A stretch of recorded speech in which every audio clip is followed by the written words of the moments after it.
Cek, cek, cek, cek, cek. Yuk, Assalamualaikum warahmatullahi wabarakatuh. Teman-teman, jumpa lagi di forum harian ini. 14 menit aja tiap hari, saya mencoba menjawab suratannya teman-teman. Wih, udah ngacung. Langsung aja kalau gitu yuk. Langsung yuk, Mas Irfan Ori 16. Gimana? Gimana? Ya, Assalamualaikum Kang Gani. Waalaikumsalam warahmatullahi wabarakatuh. Ini saya kan selama ini ada mitos yang beredar bahwasanya di dalam satu toko itu gak boleh campur-campur atau niche-nya berbeda. Nah, saya ini kan basicnya misalnya di kaos nih, pengen beralih ke sendal atau sepatu, gimana itu hukumnya Kang Gani? Hukumnya, Ya gitu Kang Gani pertanyaannya. oke. Hukumnya mubah. Hukumnya mubah ya jelas lah ya, bebas ya di toko kita. Tapi saya tidak menyarankan untuk newbie melakukan itu. Karena kalau newbie udah campur aduk, wah nggak ini, nggak baik lah nanti, nggak baik. Pokoknya saya banyak lihat yang mengkambing hitamkan campur aduk sehingga tokonya nggak laku. Tapi aslinya bisa kok, aslinya bisa naik kok. Gitu, Mas Ismam. Berarti bisa ya Kang Gani ya? Bisa, toko saya campur aduk semua kok. Kalau teman-teman Oh, cek, baik. Makasih banyak Kang Gani. siap sama-sama. Oh sorry, dengan catatan teman-teman dagang ya kayak saya ya, bukan branding. Kalau branding ya jangan lah. Kalau dagang kayak saya ya campur aduk nggak masalah. Sip, lanjut Mas Pastison yuk.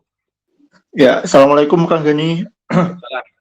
Kang mau coba juga nih sama halnya sama pertanyaan sebelumnya. Jadi ini Kang, salah satu toko yang saya buat itu nggak begitu jalan lah kayak toko utama gitu kan. Nah daripada nggak jalan dan jual parfum badan gitu kan nggak jalan. Nah saya berencana mau jual diffuser atau parfum rumah ruangan lah Kang gitu, sama parfum mobil gitu. Nah jadi apakah harus membuat produk baru atau bisa aja nih Kang, misalnya listing produk lama itu kan udah ada penilaiannya udah lumayan lah ya, apa namanya, ada yang belilah gitu. Kita nggak perlu fake order atau lain-lain lagi gitu. Nah itu tinggal kita ganti aja semuanya. Tapi ya memang ulasannya ada foto-foto produk yang lama atau lebih mending buat produk baru Kang. Thank you. Siap. Jawaban saya duanya aja, dompleng aja produk lama. Kalau memang udah discontinue, dompleng aja, ganti. Atau sama-sama parfum. Kalau kategorinya sama, sepengalaman sih jarang kena kena tilang ya.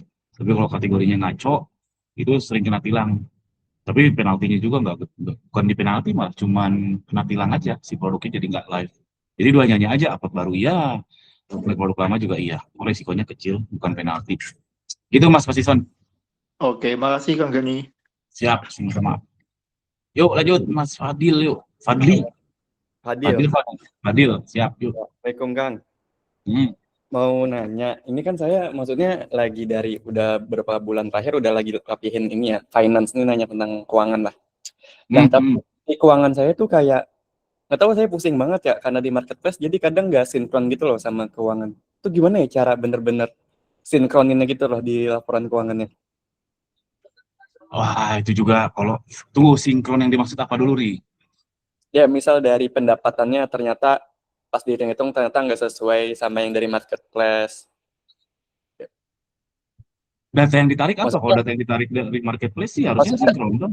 nggak, maksudnya sinkron, tapi gimana Kang? Maksudnya nggak sesuai sama yang ada di rekening lah. Nah, itu kalau mau menyesuaikan sama rekening, makanya cash basis kayak saya.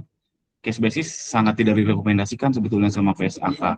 Tapi simple, sederhana. Jadi kalau saya pembukuannya nggak lihat seller center sama sekali, langsung aja rekening.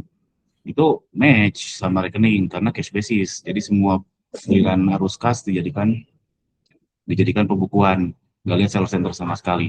Tapi sesuai PSAK setahu saya ya, karena ikut private itu harusnya accrual bukan cash basis, karena ada yang namanya ini admin fee itu harusnya beban kata dia. Tapi kalau cash basis admin fee kan nggak ada, karena uangnya nggak nyampe ke kita duluan, uangnya udah buntung duluan sebelum nyampe ke kita. Jadi plus minus sih. Kalau saya lebih suka cash basis, walaupun ngaco tapi simple. Cash Itu basis Mas Adi. aplikasi atau Oh bukan, metode pencatatan. Metode pencatatan itu ada dua. Satu cash basis, satu accrual. Cash basis itu mencatat segala sesuatu berdasarkan cash yang diterima. Hanya disebutnya cash basis. Kalau accrual itu mencatat segala sesuatu berdasarkan tanggal invoice. Jadi kalau ada orderan hari ini nih, masuk 100.000 misalkan. Kalau di marketplace kan belum cair ya. Itu kalau saya nggak hitung offset. Tapi kalau mau accrual itu dihitung omset 100.000. Gitu Mas Fadli. Berarti Adil. pencatatannya lewat manual apa pakai aplikasi, Kang? Saya Kalau Kang pakai Gani. ODO. Saya pakai ODO. ODO. Oh, Hmm. Connect Odo. marketplace ya? Enggak manual. Oh, manual. Oke. Hmm. Sip, oke. Ya, kasih Kang. Siap, sama-sama. Yuk lanjut, ada lagi? Wah, wah, yuk Mas Ilham yuk. Ya Mas, Hmm. nanya, saya kan masih belajar soal pajak ya, Hmm. di Kayuli juga masih belajar. Saya nanya ke Mas Kirani ya, mungkin tahu, apa sih namanya, kalau logikanya kan kalau PKP kan dia supplier dan pembeli kita terapkan PPN kan artinya pajak itu numpang lewat doang kan Mas ya? Oh enggak, bukan numpang lewat. Soalnya kan Tapi ya, ah, kita beli dari supplier kita kena 10% kan kita jual-jualan dikasih 10% jadi numpang lewat doang nih Mas. Input masukan dan keluarannya ya nggak terlalu hilang duitnya gitu loh Mas, maksudnya. oh iya memang nggak terlalu bukan nggak terlalu hilang ya, karena kan namanya PPN, pajak pertambahan nilai. Dari pertambahan nilai kita beli ke supplier, ke vendor, KPP misalkan 100.000, itu objek pajaknya 100.000, PPN-nya terhadap itu. Terus kita jual, ada pertambahan nilai kan, kita jual katakanlah 150.000. Nah itu Mhm. dipajakin 150.000-nya 11%. Yang aslinya sebenarnya kalau itu ada pengurang sama apa sih namanya lupa saya. Itu aslinya mau ngepajakin si 50.000-nya. Jadi bukan 50.000. bukan lewat doang, tapi memang sistem yang dibikin gitu. Oh, ada tapi nggak nilainya 11 atau 10% juga kan Mas? Gimana Maksudnya gimana? kan Mas? berkurang ketika ada penjualan gitu Mas. Berkurang Bener ketika nggak ada sih penjualan. logikanya sih masih belum nyampe. Logika si PPN-nya. Iya PPN-nya. Iya, PPN itu balik lagi ya. PPN itu kan pajak pertambahan nilai. Yang ingin dipajaki itu adalah pertambahan nilainya. Hmm. Jadi kalau kita jual 100.000, kita ada added value-nya 50.000 misalkan. Karena kan kita nyari Mhm. untung ya. Nah itu yang Mhm. 50.000 yang pengen dipajakin itu sebetulnya Oh, aslinya yang logikanya. mhm. Cuman sistemnya dibikin ada keluaran masukan. Jadi kita beli 100.000, kita kena pajak. Nanti Mhm. kita jual 150.000, kita kena pajak. eh, udah ada bukti potongnya. Jadi ada keluaran masukan sehingga ada selisihnya. Jadi Mhm. aslinya yang kita keluarkan itu cuma pajak dari 50.000 itu. Oh, bukti potong itu dari kita menjual barang atau membeli barang Mas dari supplier atau dari pembeli itu? Duanya. Jadi Oh, kalau ada. duanya Mhm. iya. Jadi kalau kalau kita sebagai supplier ada yang kita nerbitin PPN, kita yang nerbitin bukti potongnya. Nanti kita sebagai yang kalau yang orang yang belinya bukti potong itu dilaporkan. Hmm. Oh, makanya itu ya. Bingung ya? Dari situ ya. Memang Oke, oke. pusing pajak. Ya, masih belajar dulu Mas. Oke ya. Oke, Ya siap, pelan-pelan, makasih infonya Mas. ya pelan-pelan aja teman-teman soal pajak karena untung nggak seberapa, pusingnya luar biasa. Ya gitu deh. Nah jangan lupa minggu depan ada webinar pajak ya. Kalau mau join aja WhatsApp grupnya. Yuk ada lagi? Saya hitung sampai 3. Yuk Mas YouTube yuk. Eh, ini kan mungkin saya masih baru di sini ya. Hmm. Mungkin singkat saja, apakah main affiliate juga Kang? Yang pertama, yang Hmm. kedua, dropship dan versus affiliate, kira-kira resikonya seperti apa Bang? Terus yang ketiga, masa depan affiliate Udah, seperti apa banyak Bang? banget. Iya, makasih Yang Kang. kedua apa? Yang kedua apa? Yang kedua, dropship versus affiliate, apa resikonya? apa resikonya. Oke. Affiliate saya main. Affiliate main di Shopee aja, nggak TikTok. Dapat sebulan, ya alhamdulillah ya. Itu fokus ke Shopee Video aja.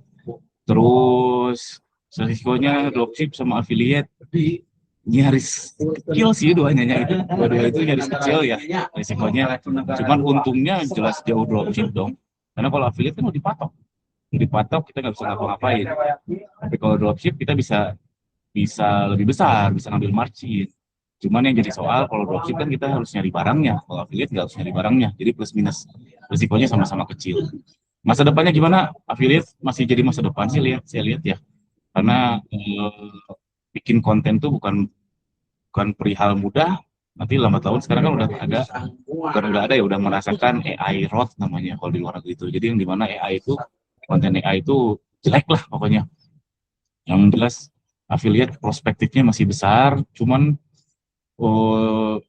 saya lihat ujung-ujungnya kalau mau jadi affiliate itu jadi self-employed, karena akan susah untuk punya karyawan. Sepengalaman saya, sepenglihatan saya ya, para affiliate itu susah untuk punya karyawan, karena itu marginnya kecil. Itu Mas YouTube pendapat saya. Oke, lanjut terakhir. Yuk Mas Ison terakhir yuk. Ya, thank you Kang. Mau tanya lagi nih Kang, mengenai pertanyaan saya yang sebelumnya.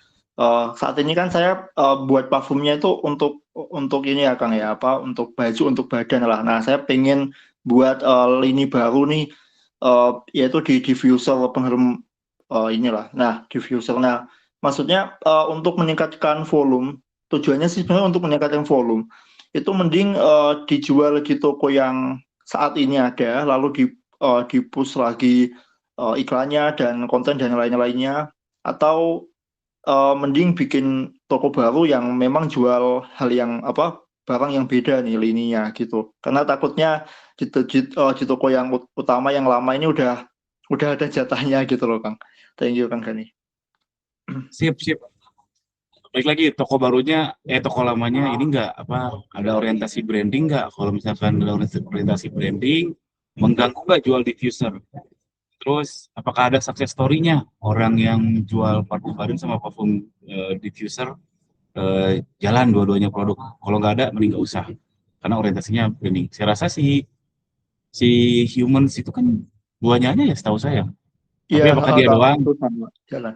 Nah, kalau dia doang, berarti kan outliers. Cek aja para seller-seller Shopee ada nggak selain dia yang dua-duanya jalan, diffuser jalan, badan juga jalan. Kalau nggak ada, berarti mending jangan. Karena nothing new under the sun. Kalau nggak ada orang yang berhasil ya jangan harap. Terus, udah sih itu aja. Gitu Mas Ison, pendapat nih. Oke, thank you Kang Gani. Siap, sip, thank you teman-teman. Sampai jumpa besok lagi. Insyaallah. Assalamualaikum warahmatullahi wabarakatuh.